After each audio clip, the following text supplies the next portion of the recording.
Hey YouTube, how's it going? A lot of you have requested a Timor monitor care video, so I'm gonna do the video.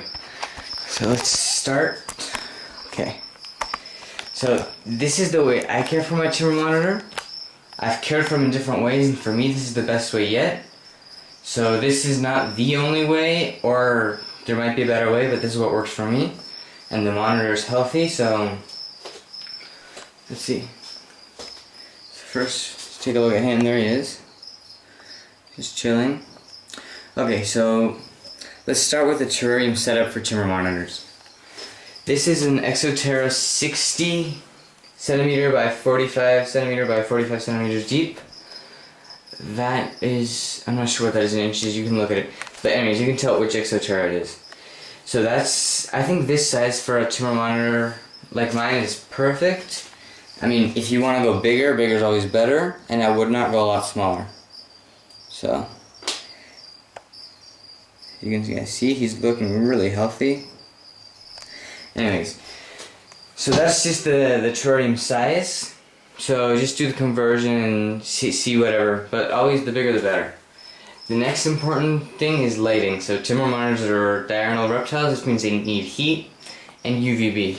So the first thing I have up here is I don't know how many watts this is, but it's a pretty warm bulb, and that's right over this log. So it's really close, which means it gets really hot, which is like 40 degrees Celsius.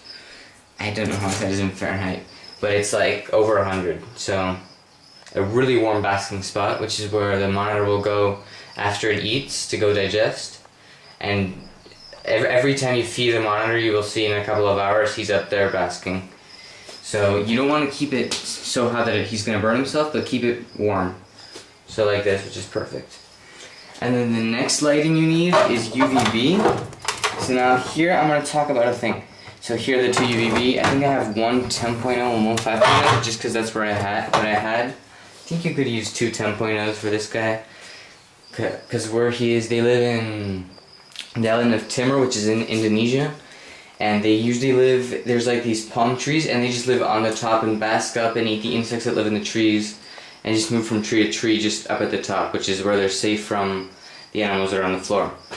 So there they get a lot of sun, and the 10.0 will do fine. The next thing, that's the lighting, which is really important, but for UVB, if you dust the insects they eat every single day with calcium and vitamin D3, you cannot have the need for the UVB lights, although they're recommended. So I had my monitor for a whole year without UVB lights, but he did have, see this window? Natural sunlight would come in and hit him at least for an hour a day. So he had natural sunlight, which is where he got UVB. So they can live without it, but I recommend you give them the UVB. So next, on the inside for substrate, I use cocoa fiber because it's cheap, it looks good, and it holds humidity really well.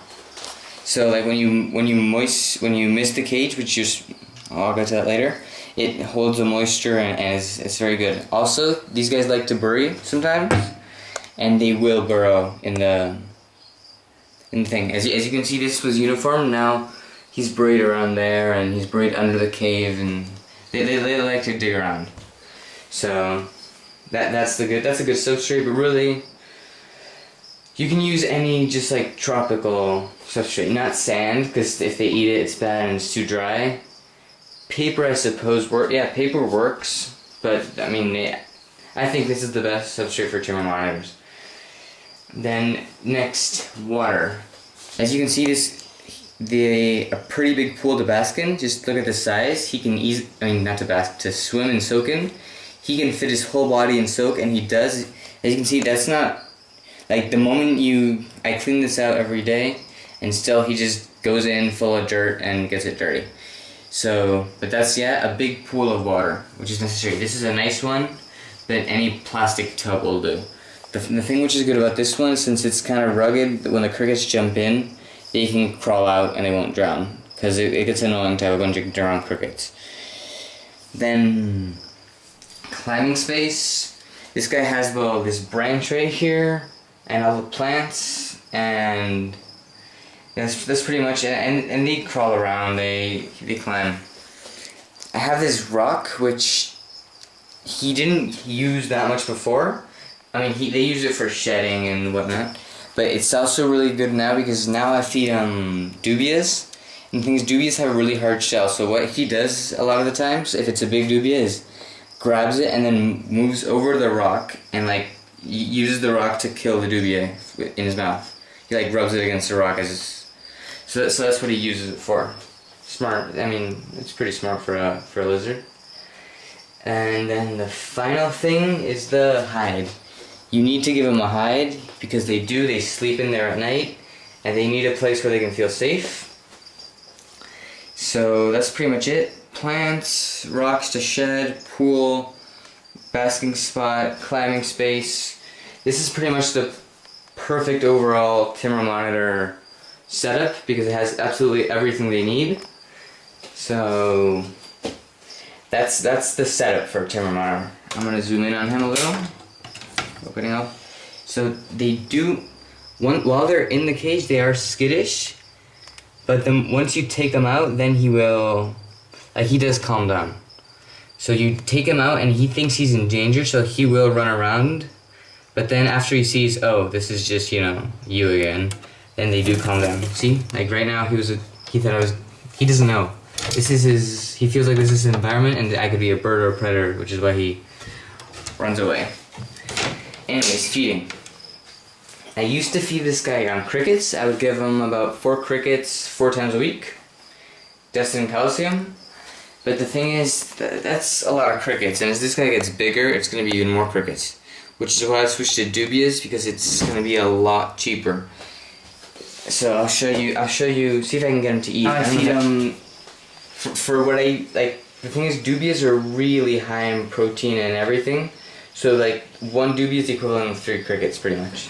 Put them in the calcium. So just gonna throw it in and let's see if he sees it and eats it. He doesn't like on camera here, but up.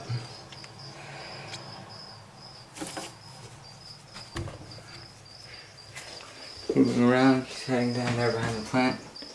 There you see him. So as you see, the roach is pretty big, but he still manages to eat him. So yeah, so feeding, while you guys watching me, I'll tell you the feeding schedule for this. I try to feed him, since these guys are big, I try to feed him like 1 roach 5 times a week, more or less. And that does fine, and then once a month I give him a pinky, just to, you know, give him some extra. And then once in a while I do throw in a couple of crickets, a couple of mealworms, because variety is good, and since I already have all these insects here, take advantage of it. A lot of you might be thinking, oh my god, that bug's way too big for him. Don't. In the wild, these guys eat, and you guys are going to see he swallows it no problem. This is a monitor. This is not some, I mean...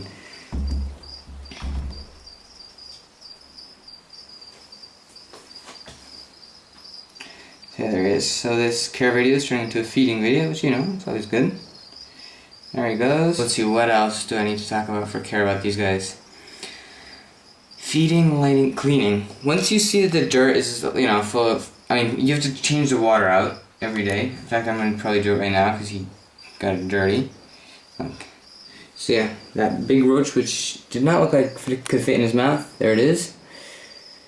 Anyways, yeah, so clean the water out every day. Or, I mean, if you don't clean it out one day, you do it every other day, it's fine. Because, I mean, they don't, at least mine doesn't. He doesn't pee or poo in the water. It just kind of gets the cocoa fiber. And then the substrate, clean it out every 3 weeks would be good. Or, I mean, the more often the better. But also you don't want to stress them out, because when you change it, you change the smell of the whole thing. You have to grab them and take them out. So it does stress them. So while you want to keep it clean, you don't want to over clean until the point where he keeps changing environment. Because like the day after you change them, they probably won't eat. See, now how he was kind of rubbing it? Well, sometimes he goes to the rock and rubs it. Okay.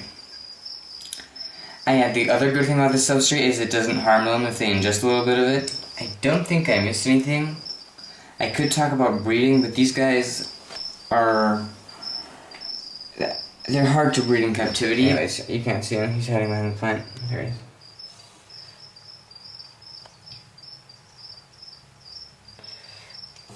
Oh yeah, and misting. I mist every day just to keep the humidity, because where these guys are from, it's really humid. So you know, just oh look, came out. So, yeah, just a good misting until everything is pretty. Like you can see drops of water everywhere, and he doesn't necessarily like it, but it helps him shed and everything. So that's the overall care day to day. I mean, just feed him, keep him with water, heat, UVB lighting, big terrarium. I mean, space is really important for these guys. So for example, a leopard gecko, you can keep him in a tub because they're not super active. This guy does. He goes all around the entire terrarium every day. They explore. If I put in a rock, he will smell it, climb on it. So I mean, space is important for these guys. And they're overall just really cool. And for taming, I'm gonna make another taming video. These guys are hard to tame. It's doable, but it takes a lot of work and a lot of patience. Overall, I recommend this monitor for an intermediate keeper, not as a first reptile. Although it's doable, if you provide all the requirements, you can do it. Like the day-to-day care of these guys is really easy, they're really resistant. But mostly if you've already had some experience, it's better, because I mean, sometimes they might be a picky eater, not mine, but I don't know. Intermediate, but these guys are not an advanced reptile, for sure. It's really simple care, and it's actually really cheap to maintain since they eat so well. Because for example, some leopard geckos, I have a few which will only eat crickets. And crickets are a lot more expensive than worms and roaches and everything, so that can get annoying. But these guys are great. So I really recommend Timor monitor for anybody who wants to start with a monitor but can't keep, you know, a 4 foot long monitor in their house because it doesn't even fit in this terrarium. So this is like a miniature monitor, and it does look like a water monitor. I mean, look, it's got the tongue, I mean, it is a monitor, the neck, and I think it just looks really cool. So see you guys later. Thanks for watching. Please like the video, favorite the video, it really helps out. Just send it to your friends, anybody who wants a Timor monitor, show them this. And if you guys have any questions, just send me post in the comments. I'll answer as many as I can. And if there's any videos you would like to request, send the request and we'll see what we can do about it. All I know is that the next weekend, I'm going to try to make a video every weekend from now on. Oh, okay, open this mouth, that was cool, let's see this again. Anyways, yeah, next weekend I'm going to do a crested gecko care. So yeah, I'll talk to you more about that in the next video. So thanks for watching, everybody, and see you later.